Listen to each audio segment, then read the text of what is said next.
প্রিয় শ্রোতা, গদ্যপাঠ চ্যানেলে আপনাদের সবাইকে স্বাগতম।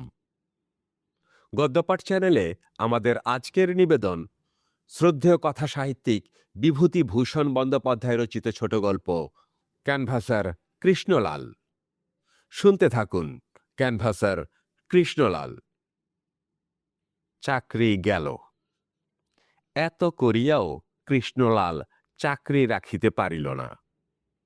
সকাল হইতে রাত 10টা পর্যন্ত টিনের সুটকেস হাতে শিয়ালদা হইতে বারাসাত এবং বারাসাত হইতে শিয়ালদা পর্যন্ত তাদের মাকুর মতো যাতায়াত করিয়া ও ক্রমাগত দত্তপুকুরের বাতের তেল, দত্তপুকুরের বাতের তেল, বাত বেদনা, ফুলো, কাটা ঘা, পোড়া ঘা, দাঁত কনকনানি, এক কথায় যত রকম ব্যথা, শুলানি, কামড়ানো আছে, সব এক নিমেষে চলে যাবে।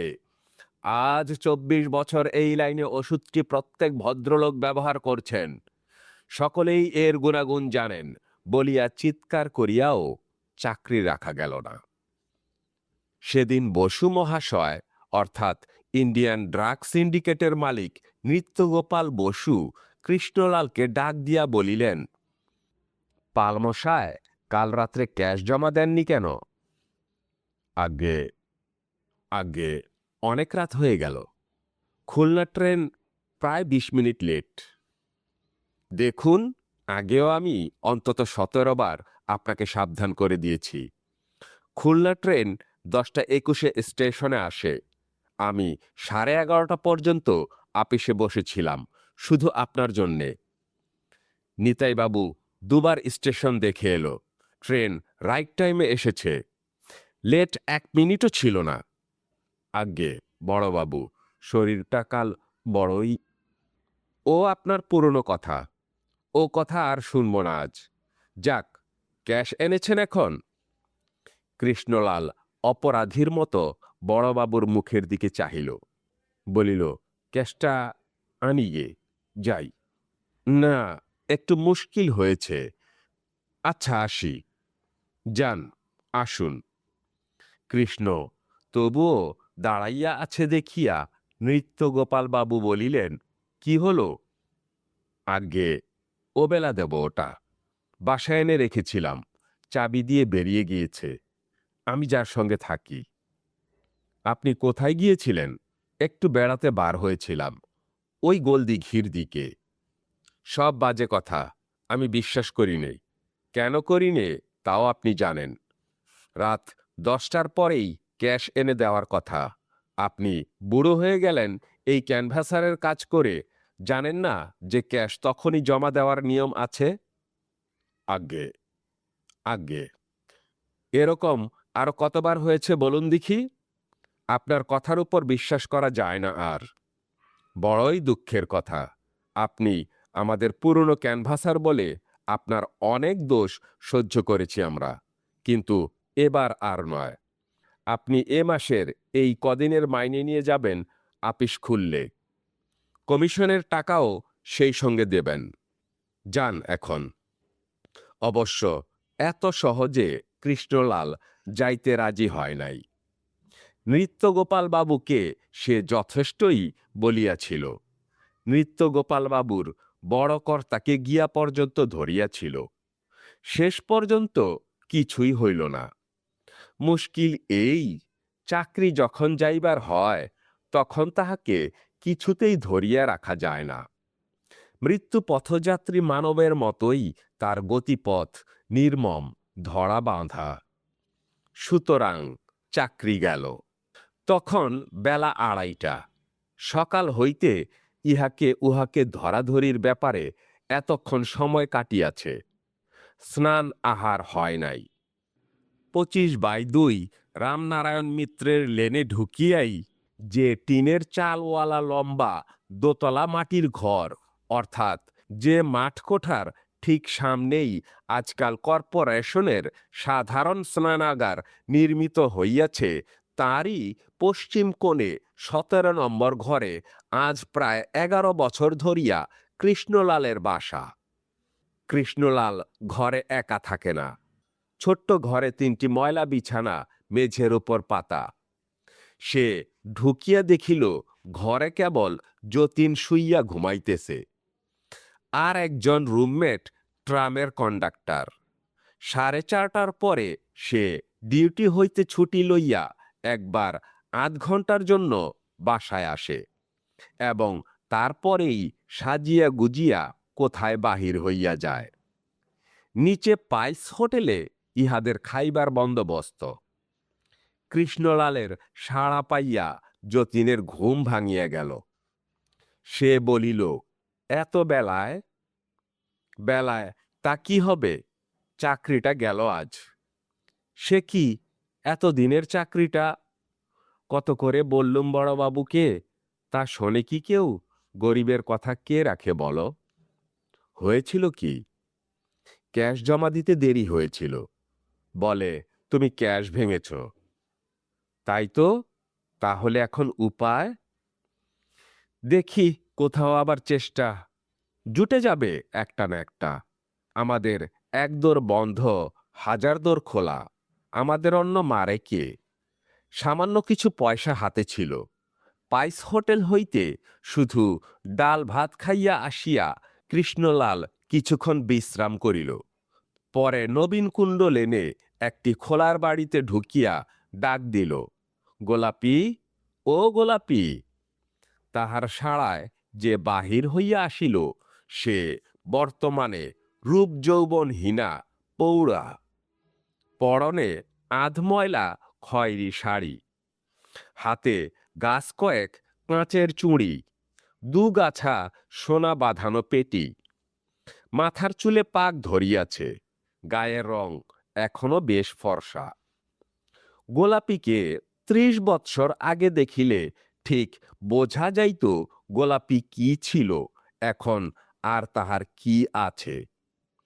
কৃষ্ণলাল তখন সবে ঔষধের ক্যানভাসার পদে বহাল হইয়াছে। তাহার চমৎকার চেহারা ও কথাবার্তা বলিবার ভঙ্গিতে রেলগাড়ির প্যাসেঞ্জার কি করিয়া সহজেই ভুলিয়া যাইত। জলের মতো পয়সা আসিতে লাগিল। এই নবীনকুণ্ড লেনেই অন্য এক বাড়িতে এক বন্ধুর সহিত আসিয়া সে গোলাপিকে দেখে। তখন নতুন যৌবন, হাতে কাঁচা পয়সা। গোলাপির তখন বয়স 16-17। রূপ দেখিয়া রাস্তার লোক চমকিয়া দাঁড়াইয়া যায়। গোলাপির মার হাতে বছরে বছরে মোটা টাকা জমে। কৃষ্ণলাল সেই হইতেই নবীনকুণ্ড লেনের নৈশ অধিবাসী। কতকালের কথা, গোলাপির ঘরে মেহগনি কাঠের দেরাজ হইল। ঘরের দেওয়ালে বিলম্বিত বড় বিলাতি কাঁচ বসানো আয়না হইল। সেকালে প্রচলিত ম্যাকাসার ওয়েলের শিশির পর শিশি ভিড় জমাইয়া তুলিল। বাতায়ন মালতী ফুলের টবে সজ্জিত হইয়া বাড়ির অন্যান্য ঘরের অধিবাসীদের মনে ঈর্ষার উদ্রেক করিল। কাঁচা পয়সা কৃষ্ণলালের হাতে। প্রতিদিনের আয় 3 টাকা 2.5 টাকার নিচে নয়। একদিন গোলাপির মা অভিমানের সুরে বলিল, যাই বলো বাপু, গোলাপি আমার প্রায়ই বলে, একখানা বাড়ি তার নিজের না হলে চলে না আর। তা তেমন কপাল কি? এই এক বাড়িতে 36 জনার সঙ্গে। কেন মা, তার ভাবনা কি? কালই ঘর দেখে দিচ্ছি। কত টাকা ভাড়ার মধ্যে হবে বলো? এই আমাদের পাড়াতেই আছে। যা তুমি বলবে, 20 কি 25? 30 টাকায় একখানা ভালো বাড়ি এ পাড়াতেই আছে। তাহলে তাই না হয়? হ্যাঁ হ্যাঁ, এ আবার আমায় জিজ্ঞেস করতে হয় মা? গোলাপিরা নতুন বাড়িতে উঠিয়া আসিল। বড় পাঁচি বলিল, ওগো, একটু রয়ে শোয়ে নিস, দেখিস যেন আবার দড়ি না ছেড়ে। খুব বরাত তোর। যাই হোক গোলাপি, আর আমাদের ওই বুড়ো রায়বাবু রোজ আসেন, বাঁধানো দাঁত জলের গ্লাসে খুলে রাখেন।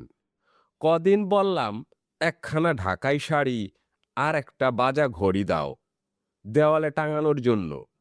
তা বুড়ো আজ 7 মাস ঘুরুচ্ছে। আজ এলে হয় একবার, ওর দাঁত খুলে জলের গ্লাসে ডুবিয়ে রাখা বের করে দেব। শুধু বাড়ি, গোলাপির টেবিল হারমোনিয়াম হইল, জোড়া জোড়া শাড়ি, চেয়ার, এমনকি শেষে কলের গান পর্যন্ত। কোন সুখ গোলাপির বাকি ছিল? প্রতি রবিবার কৃষ্ণলালের সঙ্গে গাড়ি করিয়া, অবশ্য ঘোড়ার গাড়ি, কালীঘাটে গঙ্গা স্নান ও দেবী দর্শন করিতে যাওয়া তাহার অভ্যাসের মধ্যে দাঁড়াইয়া গিয়াছিল। বছর কাটিয়া গেল।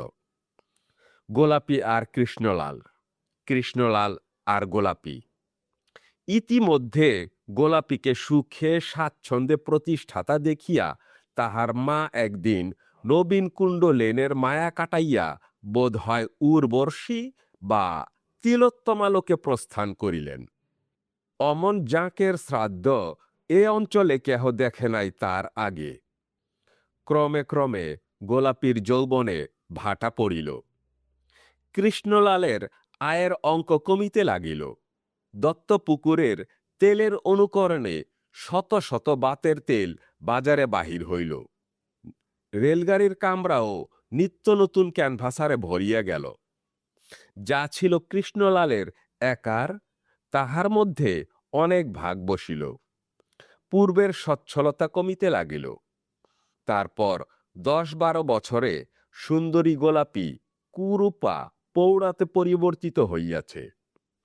তাহার সে বাড়ি চলিয়া গিয়া আবার 7-8টি নানা বয়সের সঙ্গিনীর সঙ্গে এই বাড়িটিতে থাকিতে হয়।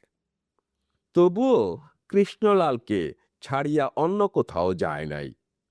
কৃষ্ণলাল বলিল, গোলাপী, চাকরিটা গেল।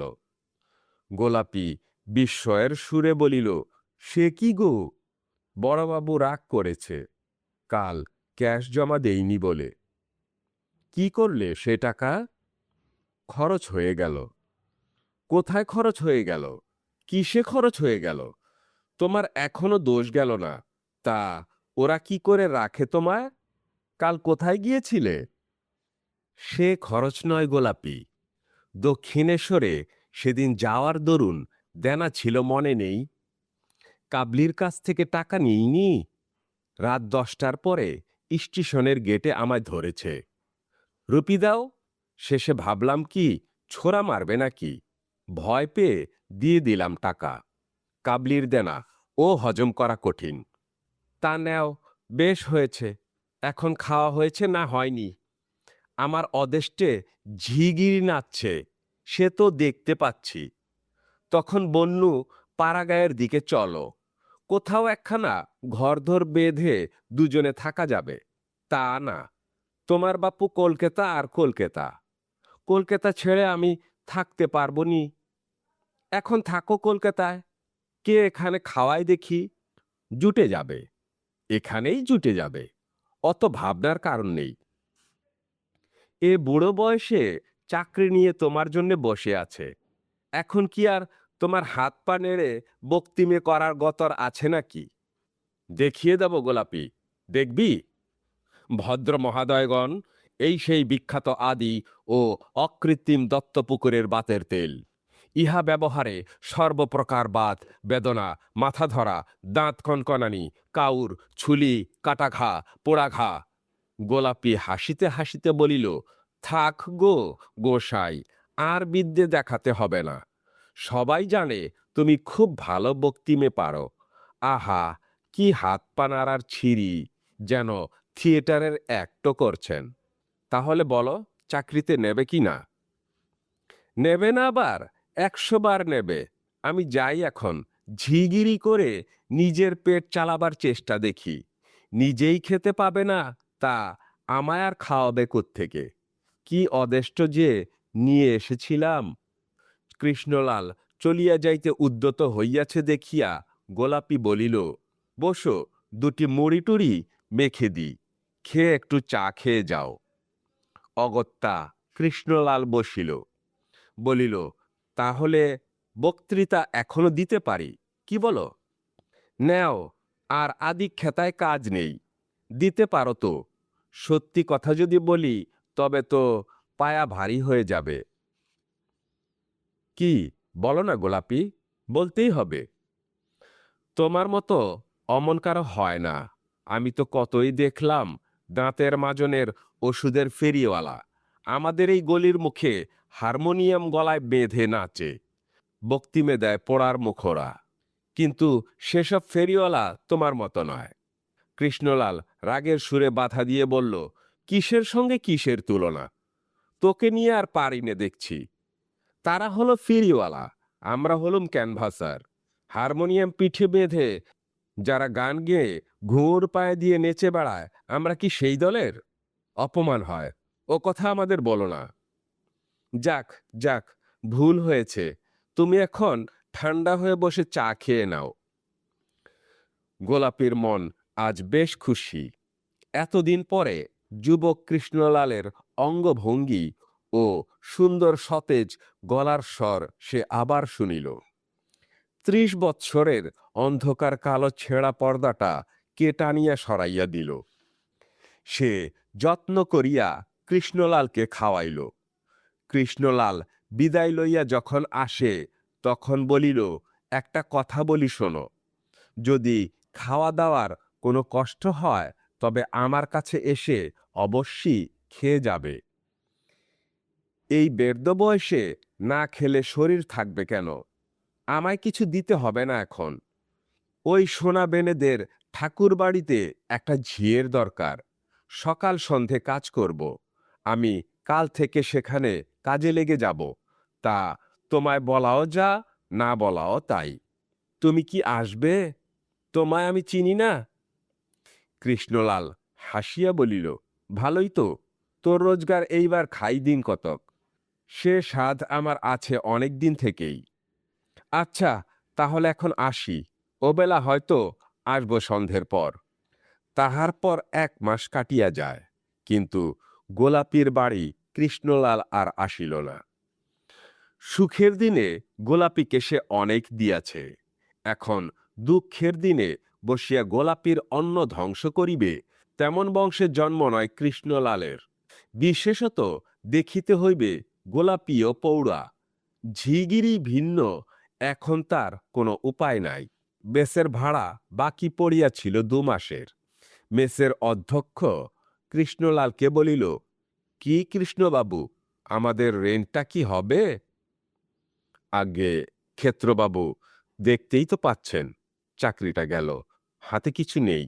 এ অবস্থায় ফি মাসে আমি পকেট থেকে ঘর ভাড়া জোগাবো কোথা থেকে, সেটাও তো দেখতে হবে। ২ দিন সময় দিন, তারপর আপনি দয়া করে সিট ছেড়ে দিন, আমি অন্য ব্যবস্থা দেখি। কৃষ্ণলাল পড়িল মহা বিপদে। একে খাইবার পয়সা নাই, তাহার উপর মাথা গুজিবার যে জায়গাটুকু ছিল তাহাও তো আর থাকে না। ৩ দিন কাটিয়া গেল। দু একটি পূর্ব পরিচিত বন্ধুর নিকট হইতে চাহিয়া চিন্তিয়া ২-৪ আনা ধার লইয়া পাইস হোটেলের ডালে ভাতে কোন রকমে ক্ষুধা নিবৃত্তি করিয়া এই ৩ দিন কাটাইল। কিন্তু ৩ দিন পরে তাহার সত্যই অনাহার শুরু হইল। ২ পয়সার ছাতু বা মুড়ি, সারাদিন শুধু ছাতু, একটু গুড় বা চিনি জোটে না তাহার সঙ্গে। তাহার পর পেট পুরিয়া জল, কলের নির্মল জল। মেসের ম্যানেজার আবার ডাক দিলেন, বলিলেন, কিছু হলো? আজ্ঞে এখনো এই ভাবছি। আমার লোক এসে গিয়েছে, কাল মাসের পয়লা। ২ মাসের ভাড়া পকেট থেকে দিয়েছি, এ মাসও দিতে হবে। আমিও ছাপোষা মানুষ মশাই, কত লোকসান হজম করি বলুন। আপনি জিনিসপত্র নিয়ে চলে যান, আমার ভাড়ার দরকার নেই। খাটখানা রেখে যাবেন মেসে। পরদিন সকালেই জিনিসপত্র সমেত, জিনিসপত্র বলতে মোটে একটা টিনের ট্রাঙ্ক ও একটি ময়লা বিছানা, কৃষ্ণলালকে পথে দাঁড়াইতে হইল। বর্ষাকাল, জিনিসপত্র রাখিবার মতো জায়গা কোথায় পাওয়া যায়? গোলাপী অনেকবার মেসে খবর লইয়াছে। মধ্যে একদিন ২ ঘন্টা মেসের বাইরে ফুটপাতে বসিয়াছিল তাহার অপেক্ষায়, কারণ ম্যানেজার তাহাকে চেনে। মেসে কুচরিত্রা স্ত্রীলোক ঢুকিতে দিবে না। কৃষ্ণলাল দূর হইতে দেখিয়া সরিয়া পড়িয়াছিল। এখন গোলাপীর বাড়ি গেলে সে কান্নাকাটি করিবে, আটকাইয়া রাখিতে চাহিবে, নতুবা সেখানে জিনিসপত্র রাখা চলিত। মেস হইতে কিছু দূরে বড় রাস্তার উপর একটা চায়ের দোকানের মালিকের সঙ্গে কৃষ্ণলালের পরিচয় ছিল বলিয়া কহিয়া সেখানে কৃষ্ণলাল জিনিসপত্র আপাতত রাখিয়া দিল। তাহার পর উদ্দেশ্যহীনভাবে ঘুরিতে ঘুরিতে হঠাৎ দেখিল সে গঙ্গার ধারে আহিরিটোলার স্টিমার ঘাটে আসিয়া পড়িয়াছে। সকাল হইতে কিছু খাওয়া হয় নাই। ঘাটের ধারে একটা গাছতলায় হিন্দুস্থানি ফেরিওয়ালা ভুট্টা পোড়াইতেছে। কৃষ্ণলাল 1 পয়সায় একটা ভুট্টা কিনিয়া জলের ধারে বসিয়া সেটি পরম তৃপ্তির সহিত খাইল। একটা বিড়ি পাইলে হইত এখন। এই সময় একটি ছোকরা ব্যাগ হাতে আসিয়া তাহার পাশে ব্যাগটি নামাইয়া পকেট হইতে ঝাড়ন বাহির করিয়া সিমেন্ট বাঁধানো রানার উপরে পাতিল। বসিতে যাইবে এমন সময় ছোকরা হঠাৎ পকেটে হাত দিয়া কি দেখিয়া একবার চারিদিকে চাহিল এবং কাছেই কৃষ্ণলালকে দেখিয়া বলিল, একটু দয়া করে ব্যাগটা দেখবেন, 1 পয়সার বিড়ি কিনে আনি। বিড়ি কিনিয়া আনিয়া সে কৃষ্ণলালকে একটা বিড়ি দিল। কৃষ্ণলাল আগেই আন্দাজ করিয়াছিল ছোকরা একজন ক্যানভাসার। এখন জিজ্ঞাসা করিল, আপনি বুঝি ক্যানভাস করেন? আজ্ঞে হ্যাঁ। কি জিনিস? হাত কাটা তেল, সার্জিক্যাল মলম। বেশ, পাওয়া যায়? কমিশন কেমন? ভালোই, খদ্দেরকে হাত কেটে দেখাতে হয়, সঙ্গে ছুরি থাকে, এই যে।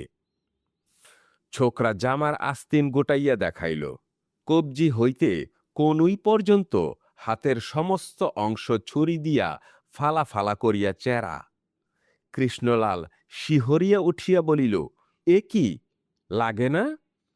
ছোকরা হাসিয়া বলিল, লাগে, আবার মলম লাগালে সেরে যায়। কিরকম আয় করেন? 24 টাকা থেকে 30-35 টাকা মাসে। কৃষ্ণলালের মন বেজায় দমিয়া গেল। এত কাণ্ড করিয়া 30 টাকা! অথচ এমন সময় গিয়াছে যখন দত্তপুকুরের বাতের তেল ফ্রি করিয়া সে মাসে 60-70 টাকা অনায়াসে রোজগার করিয়াছে। তাহার জন্য নিজের হাত ছুরি দিয়া ফালা ফালা করিয়া কাটিবার কোনো প্রয়োজন হয় নাই। ক্যানভাসারের কাজে আর সুখ নাই, আর সে এ কাজ করিবে না। পরদিন কৃষ্ণলাল কলিকাতা ছাড়িয়া স্বগ্রামে রওনা হইল। বসিরহাট স্টেশনে নামিয়া 7 ক্রোশ হাঁটিয়া তাহার পৈতৃক গ্রাম ইলশেখালি পৌঁছাতে বেলা 3টে বাজিল। গ্রামে তাহার দূর সম্পর্কের জ্ঞাতি ছাড়া অন্য কেহ আপনার জন নাই। নিজের পৈতৃক ভিটা জঙ্গলাকীর্ণ হইয়া পড়িয়া আছে। বহুদিন এদিকে আসে নাই, দেখাশোনাও করে নাই। খড়ের ঘর কতদিন টেকে? আজ প্রায় 17-18 বছর পূর্বে 2-5 দিনের জন্য একবার পিসিমার শ্রাদ্ধে গ্রামে আসিয়াছিল। সেই আর এই। জ্ঞাতিরা অবশ্য কৃষ্ণলালকে জায়গা দিল। কিছুদিন থাকিয়া কৃষ্ণলালের কেমন অসহ্য বোধ হইতে লাগিল। গ্রামে তাহার মন টেকে না। কখনো সে দীর্ঘদিন ধরিয়া গ্রামে বাস করে নাই। এখানকার লোকে কথাবার্তা বলিতে জানে না, ভালো করিয়া মিশিতে জানে না, চা খায় না। কলিকাতায় রাস্তার ভিখিরিও চা খায়। তাহার উপর এই পাড়া গাঁয়ে যেমন জলকাদা তেমনি জঙ্গল, রাত্রে মশার উৎপাতে নিদ্রা হয় না। এরই মধ্যে ম্যালেরিয়া প্রায় সকল বাড়িতেই দেখা দিয়াছে। না, এখানে মন টেকে না। কৃষ্ণলাল চেষ্টা করিয়া দেখিল, এখানে সবাই যেন সারাদিন ঘুমাইয়া আছে। সকাল হইতে সন্ধ্যা পর্যন্ত ইহারা চরকতলার ক্ষুদ্র মাঠে বেলতলায় বসিয়া হুঁকা হাতে আড্ডা দেয়, পরচর্চা করে, কোনো কাজ নেই, অথচ দুপুরে ভাত দুটি মুখে দিতে না দিতে এদের চোখ ঘুমে ঢুলিয়া পড়ে। দিবানিদ্রা চলে বেলা 4টা পর্যন্ত। তারপর ঘুম হইতে রক্তবর্ণ চোখে উঠিয়া কেহবা বাজারে 2 পয়সার সওদা করিতে যায়। সেখানেও আবার আড্ডা। এ দোকানে ও দোকানে বসিয়া তামাক খাওয়া, 4 পয়সার সওদা করিতে 3 ঘন্টা লাগাইয়া সন্ধ্যার পর বাড়ি আসে। তারপরই আহার ও নিদ্রা। কেরোসিন তেলের দাম চড়িয়া গিয়াছে। তেল খরচ করিয়া আলো জ্বালাইয়া রাখিতে কেহ রাজি নয়। কয়েকবারই যাও, অন্ধকারে বসিয়া 2-1টা কথা বলো, গল্প করো, এক আধ কলকে তামাক খাও, তাহার পর বাড়ি ফিরিয়া আবার বিছানায় আশ্রয় করো। দিন শেষ হইয়া গেল। কৃষ্ণলাল এইরকম জীবনে অভ্যস্ত নয়। একই জীবন, অথচ সকলেই বলিবে, দাদা, সংসার চলে না, বড় কষ্ট। কষ্ট ঘুচাইবার চেষ্টা কোথায়? আজ দীর্ঘ 25-30 বছর ধরিয়া যার কলিকাতায় ভীষণ কর্মব্যস্ত জীবন কাটিয়াছে, এ ধরনের অলস শ্রমবিমুখ জীবনের ধারণাই করিতে পারে না সে। সকালে উঠিয়াই নিচের তলায় কলে স্নান সারিয়া লইতে হইত। খুব ভোরে স্নান না করিলে এমন ভিড় জমিয়া যাইবে কলে যে আর স্নান করা চলিবে না।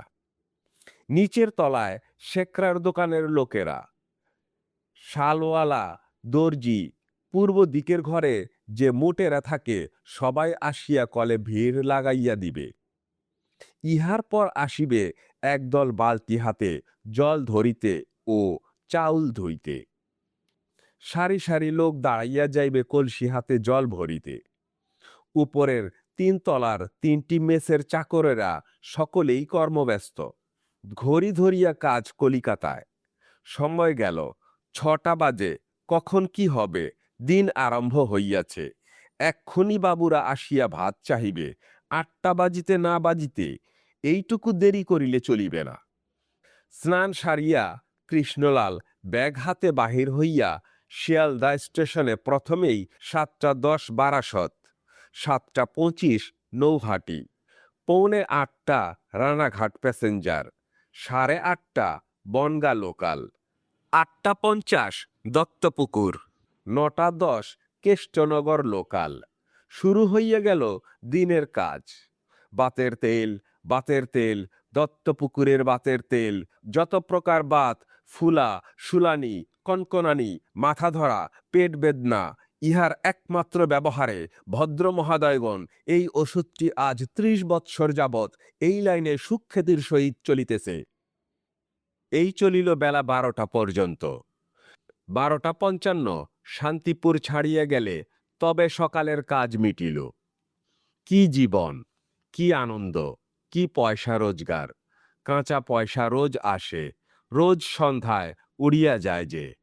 যে পয়সা আয় করিতে জানে, সেই জানে খরচ করিতে। ইহাতে ক্ষোভ কি? কৃষ্ণলাল আরো মাসখানেক কোনো রকমে কাটাইল।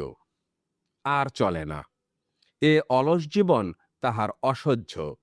কখনো পা গুটাইয়া কূর্মবৃত্তি অবলম্বন করিয়া এভাবে সে থাকে নাই। বেশিদিন এভাবে থাকিলে সে পাগল হইয়া যাইবে, নয়তো মরিয়া যাইবে। কিন্তু কলিকাতায় গিয়া সে খাইবে কি? কোনো উপায় তো দেখা যাইতেছে না। ইন্ডিয়ান ড্রাগ সিন্ডিকেটে আর চাকরি হইবার সম্ভাবনা নাই। তবুও একবার বসু মহাশয়কে গিয়া ধরিয়া দেখিলে কেমন হয়? কিছু যদি না জোটে, তবে আহেরিটোলার ঘাটে সেই হাত কাটা তেলের ক্যানভাসার ছোকরার সঙ্গে দেখা করিয়া, তবে ছুরি দিয়া নিজের হাত ফালা ফালা করিয়া কাটা এ বৃদ্ধ বয়সে। ক্যানভাসারের চাকরির মতো সম্মানের চাকরি, আরামের চাকরি আর নাই। কিন্তু হাত কাটিয়া দেখাইয়া জিনিস বিক্রয় করা, ওতে মান সম্ভ্রম থাকে না। এভাবে গ্রামে বসিয়া থাকা জীবন নয়।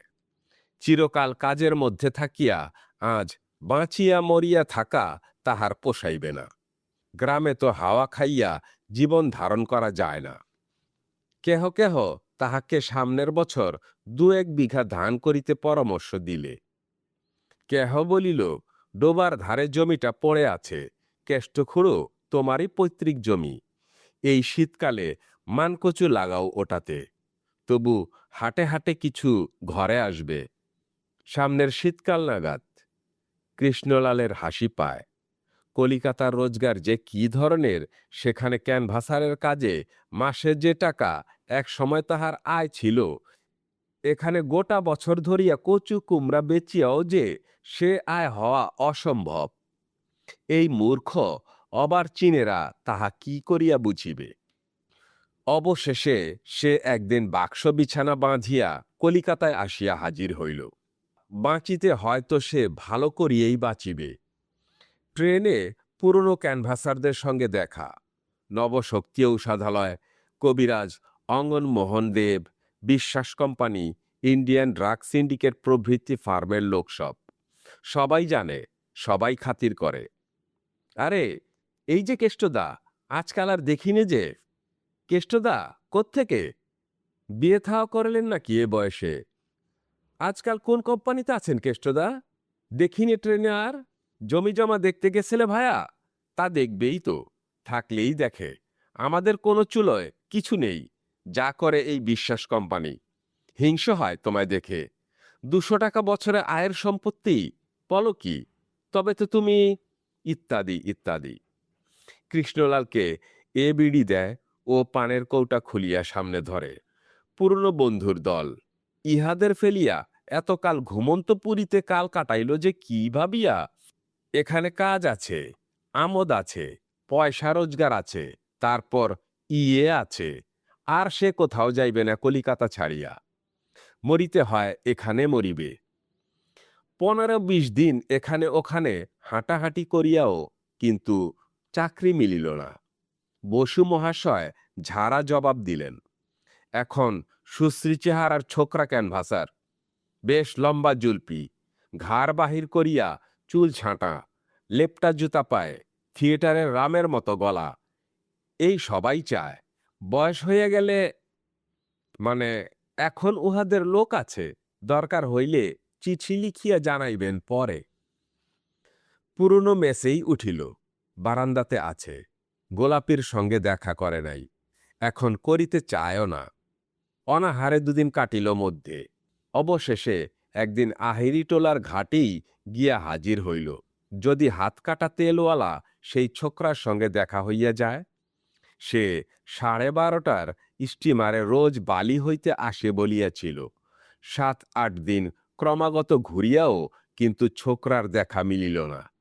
কৃষ্ণলালের দুঃখ শেষ সীমায় আসিয়া পৌঁছিয়াছে, আর চলে না। আচ্ছা, সে ক্যানভাসারি ভুলিয়া যাইতেছে না তো?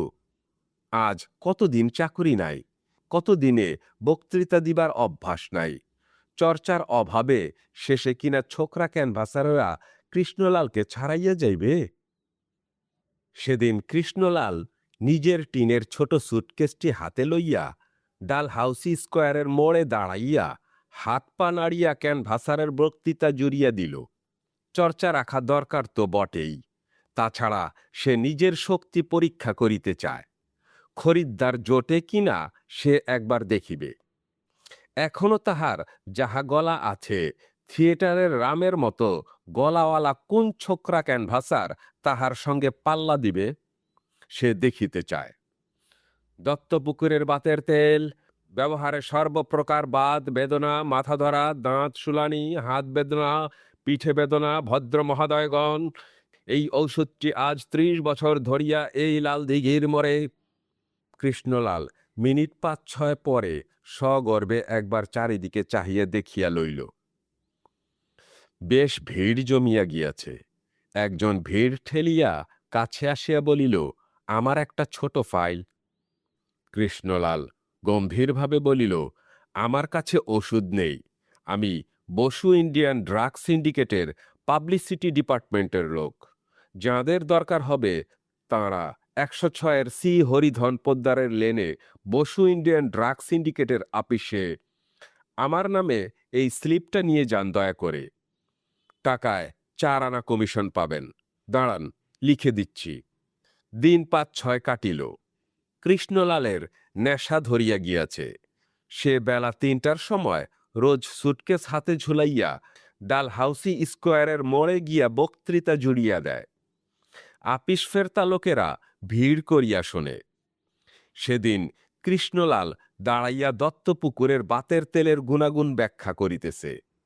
এমন সময় একজন ভদ্রলোক ভিড় ঠেলিয়া একেবারে তাহার সামনে আসিয়া দাঁড়াইল। কৃষ্ণলাল চমকিয়া উঠিল। বসু ড্রাগ সিন্ডিকেটের মালিক নৃত্যগোপাল বসু মহাশয় স্বয়ং। বসু মহাশয় কৃষ্ণলালের দিকে স্থির দৃষ্টিতে চাহিয়া বলিলেন, শুনুন একবার এদিকে। কৃষ্ণলাল ভিড়ের পাশ কাটাইয়া কিছু দূরে বসু মহাশয়ের সঙ্গে গিয়া অপ্রতিভের মতো দাঁড়াইল। বসু মহাশয় বলিলেন, এ কি হচ্ছে? কৃষ্ণলাল অপরাধীর মতো মাথা চুলকাইতে চুলকাইতে বলিল, আগে আগে একবার চর্চাটা রাখছি, নইলে। বসু মহাশয় বলিলেন, তাই তো বলি, এ কি কাণ্ড! গত দিন ৫-৬-এর মধ্যে আপিসে আপনার নামে স্লিপ নিয়ে বোধ হয় ১০০ কি ১৫০ খদ্দের গিয়েছে। এত ওষুধ বিক্রি গত কমাসের মধ্যে হয়নি। একে তো ডাল সিজন যাচ্ছে, আমি তো অবাক। সবাই বলে লাল দিঘির মোড়ে আপনাদের পাবলিসিটি অফিসার তাঁরই মুখে শুনে। আমি বলি, আজ নিজে গিয়ে ব্যাপারটা দেখি তো নিজের চোখে। তা আমি খুব সন্তুষ্ট হয়েছি আপনার এরকম কাজে। কৃষ্ণলাল বিনীতভাবে বলিল, আজ্ঞে ভাবলাম ছোকরা ক্যানভাসারদের মতো থিয়েটারি রামের গলা কোথায় পাব, তবু একবার দেখি দিকি। বসু মহাশয় বলিলেন, শুনুন, ওসব থাক, আপনি আজই আপিসে আসুন এক্ষুনি। আপনাকে আজ থেকে হেড ক্যানভাসার অ্যাপয়েন্ট করলাম। ৬০ টাকা মাইনে পাবেন আর কমিশন। শুধু তদারক করে বেড়াবেন কে কেমন কাজ করছে, আর ছোকরাদের একটু তালিম দিয়ে দেবেন, বুঝলেন না? আসুন আসুন চলে আমার গাড়িতে। সন্ধ্যাবেলা নবীনকুণ্ড লেনের খোলার সংকীর্ণ রোয়াকে গোলাপি ক্যানেস্ত্রা কাটা তোলা উনুনে আঁচ দিয়া প্রাণপণে পাখা বাতাস করিতেছে। এমন সময় বাহিরে কে পরিচিত গলায় ডাকিল, গোলাপি, ও গোলাপি, বাইরে এসে এই জিনিসগুলো ধরো দেখি, হাত ভরে গিয়েছে। আপনারা শুনছিলেন ছোট গল্প ক্যানভাসার কৃষ্ণলাল। শীঘ্রই নতুন কোনো গল্প অথবা উপন্যাস শোনার আমন্ত্রণ জানিয়ে আপাতত বিদায় নিচ্ছি। খোদা হাফেজ।